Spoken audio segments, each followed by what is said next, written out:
Bonjour, cette vidéo est un exemple de programmation des écrans tactiles NA de HomeRun. Dans cette vidéo, nous allons utiliser le logiciel Sysmax Studio et dans le logiciel, nous allons importer les images qui étaient disponibles de CXDesigner vers Sysmax Studio pour pouvoir réutiliser les images, augmenter les capacités graphiques. Nous allons créer des animations, nous allons créer des groupes d'objets que nous allons sauvegarder dans notre groupe custom ici. Et nous allons aussi créer des librairies IAG afin de faciliter l'échange et aussi de faciliter la manipulation, car tous les événements et les animations que l'on crée dans le IAG apparaissent dans l'onglet Propriétés de l'objet. Donc, premièrement, comment insérer des images de CXDesigner vers Sysmax Studio. C'est très simple, tout simplement une importation d'images. Donc, on utilise l'objet image. Nous allons dans les propriétés de cet objet. Nous allons parcourir notre disque dur et l'idée, c'est de retrouver les fichiers d'installation de Sysmax Studio. Donc, c'est Programme File. Ensuite, nous allons dans HomeRun, CX1, CXDesigner. Et dans CXDesigner, le deuxième répertoire s'appelle Interparts. Et le premier répertoire, Bitmap, c'est celui qu'on recherche. Il y en a différentes images à l'intérieur de ces différents répertoires. Les objets qui sont des fichiers .vec ne sont pas importables, en tout cas, je n'ai pas trouvé comment encore, mais tous les objets qui sont en bitmap sont importables. Donc, moi, je veux créer un sélecteur. Donc, je vais aller dans les switches. Où est mes switch sélecteurs? Switch. Où es-tu? Selectable switch. C'est là ici. Donc, si je veux importer les objets, je vais avoir l'état on et off, créer mon propre sélecteur. Premièrement, je peux importer l'état on. Je vais ouvrir. Donc, il est importé. Je vais maintenant ajouter une animation et un événement pour pouvoir changer l'état et de voir l'un ou l'autre de mes deux états. Donc, premièrement, l'animation. Ça va être une animation de visibilité. Et cette image va être visible quand mon test, ma variable test est à on. Donc, c'est une variable que j'ai pré-créée dans mes variables globales. Donc, il va être visible seulement si test est à on. Et maintenant, je peux ajouter un événement qui est lors de la pression de l'objet. Je vais modifier la valeur de ma variable. Ma variable, c'est la même, c'est la test, comme ceci. Et je vais la remettre à 0, donc à l'état off. Maintenant, je peux faire un CTRL-C, CTRL-V, remettre les deux images une par-dessus l'autre. Dans les propriétés, aller changer ma deuxième image pour l'état off, comme ça ici. Dans l'animation, je vais lui dire qu'il va être visible maintenant quand notre test, donc quand ma variable test est à off. Et dans mes événements, lors de la pression, au lieu de mettre la variable à 0, je vais la mettre à 1 pour la modifier. Question visuelle, pour aider un petit peu, je peux rajouter une petite lumière par-dessus pour voir l'état on et off. Donc, je rajoute ma lumière comme ça ici. Je vais ajouter une animation à cette lumière, comme de raison, une animation booléen, rouge et vert, c'est correct, de la même variable. C'est fait. Je peux partir en mode simulation pour voir le résultat. J'ai cliqué sur le bouton Play, ça prend quelques secondes. Le simulateur arrive, le voici, le simulateur. Et si je clique maintenant, j'ai mon sélecteur qui provient des images de CXDesigner. Je ferme mon simulateur pour l'instant. Si j'aime bien le résultat, je peux en créer un groupe, comme ceci. Et si je veux l'ajouter dans mon groupe custom ici, qu'est-ce que je peux faire? C'est cliquer à droite sur le groupe et faire tout simplement un Add to Toolbox. Et maintenant, mon sélecteur switch apparaît dans mon groupe et je peux les glisser et retourner là, dans toutes les animations de tout ça. Vu qu'il est groupé, par contre, c'est d'animation du groupe, nous ne voyons pas l'animation de chaque item. Une façon de faire, on peut aller dans le menu View, ici, et aller voir ce qu'on appelle le Page Explorer. Le Page Explorer, ici, nous ramène les différentes images de notre page. Donc, en haut, on a la page, et chaque groupe, ici, vont apparaître. Si je vais dans mon groupe 1, par exemple, et je veux modifier les animations, je peux sélectionner les items et maintenant chaque item est sélectionné dans le groupe sans pouvoir le dégrouper. Et je peux venir modifier les animations et les événements de l'item en question. Ceci étant dit, la dernière chose, c'est comment créer des librairies IAG. Pour créer une librairie IAG, il faut partir une nouvelle instance de Sysmax Studio. Et au lieu d'être un type projet standard, nous allons utiliser un type projet IAG. Donc, en créant un projet IAG, ça vient la même chose Sysmax Studio, sauf que ça ne se raccorde pas à aucun item physique. Donc, nous n'avons pas les configurations de connexion, tout ça. Première chose, il demande dans les paramètres de notre collection quelques petites informations. Donc, pour l'instant, je peux mettre du n'importe quoi. Deuxièmement, on peut maintenant venir créer notre librairie. Pour avoir plusieurs objets, on peut tout simplement ajouter. On a différents objets dans la même librairie. Chaque objet, dans l'objet 0, peut être renommé. Donc, je renomme l'objet, disons, je l'appelle BizPomp, et l'autre pour avoir un autre nom.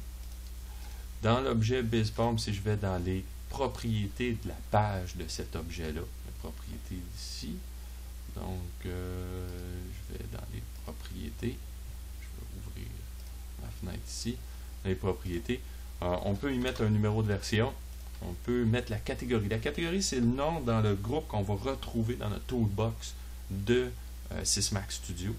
Donc, si je mets ici, par exemple, biz ou plutôt pompe, biz comme ça, pompe biz, le nom pompe biz va se retrouver, si je retourne dans mon projet standard, dans mon toolbox, je vais créer un nouveau groupe ici qui va s'appeler pompe biz. Donc, là, je retourne ici, puis description, je peux mettre du n'importe quoi. Ce serait opportun d'avoir la bonne grandeur de notre objet, sinon on importe beaucoup trop une grande plage pour rien. Et dans mon exemple, je vais importer une pompe comme ça, ici, et je vais animer les palmes de la pompe pour que quand la pompe est en action, est à on, les palmes tournent. Donc c'est plus visuel. Donc je ferme ça comme ça. Je peux maintenant agrandir mon objet. L'idée, c'est d'aller trouver les palmes. Donc, je vais retourner dans mon Page Explorer. Ça ici. Donc, chaque item de mon groupe de pompe est maintenant présent. Je vois que mes palmes, c'est à partir de 7. Si je descends, je vois toutes mes palmes jusqu'à 14. Donc, de 7 à 14, je vais créer un groupe. Donc, je vais sélectionner 7 à 14, clic à droite. Et je vais faire un groupe. De mon groupe, je vais le copier et je vais le recoller. Donc, je me suis créé un autre groupe. On voit que le nouveau groupe est apparu par-dessus l'ensemble de toutes mes images. L'ordre dans lequel il apparaît dans le Page Explorer ici, c'est l'ordre de profondeur, en avant-plan ou en arrière-plan. Donc, je peux venir chercher mon groupe 1, qui est mon nouveau groupe que je viens de coller. Et je peux le déplacer et le mettre à la même hauteur que mon groupe 0. Donc j'ai mon groupe 0, mon groupe 1 sont un à côté de l'autre, donc à la même hauteur l'un de l'autre.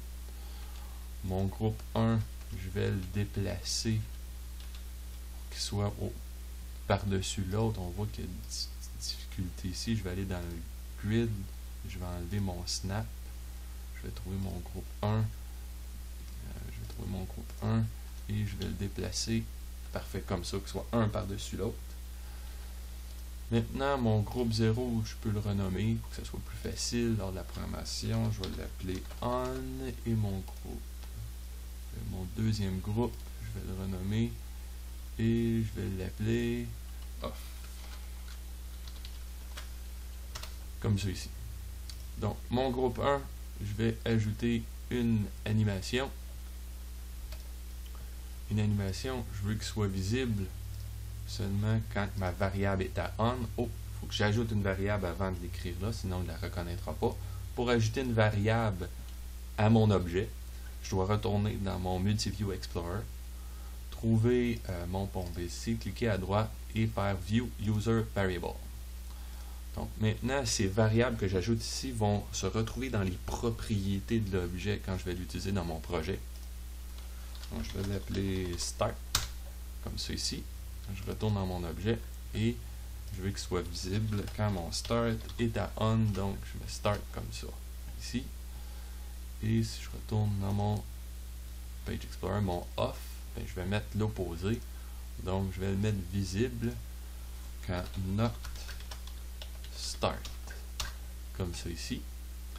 Et quand il est à On, aussi je veux le faire tourner, donc je vais ajouter une animation de rotation. Les rotations, dans l'expression, le résultat doit être une valeur de 0 à 360. Donc une variable qui s'incrémente de façon automatique. On va retrouver ça dans les variables système. Tous les variables système commencent par un souligné ou un underscore. Donc je peux faire un underscore et parcourir les variables système. Et j'ai une variable système qui s'appelle millisecondes. Donc ça va tourner vite, c'est correct. Millisecondes, cette variable c'est de 0 à 1000. Moi je veux de 0 à 360. Donc je vais multiplier par 36 et je vais diviser par 100. Donc le résultat va être de 0 à 360. J'ai fini. Tout est fait pour mon IAG. Je peux faire maintenant une sauvegarde et ne pas oublier de faire un publish, une publication. Je dois maintenant sauvegarder un fichier avec l'extension IAG. J'avais déjà un test, je vais réutiliser le même fichier. Donc test enregistré et je fais un publish. Il me dit que je vais remplacer celui déjà existant. Je dis OK. Donc je vais créer sur mon disque dur ma librairie IAG. Maintenant, je peux retourner dans mon projet standard, aller dans le menu projet et sélectionner le IAG Collections Manager. L'idée, c'est d'ajouter les librairies. On peut avoir plusieurs librairies en même temps. Ma librairie test est disponible. Je fais ouvrir.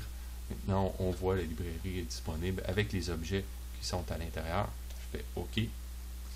Et maintenant, dans mon toolbox, je devrais trouver, c'est ça, un groupe qui s'appelle PompBiz, qui est la catégorie ici, que je peux importer dans mon projet.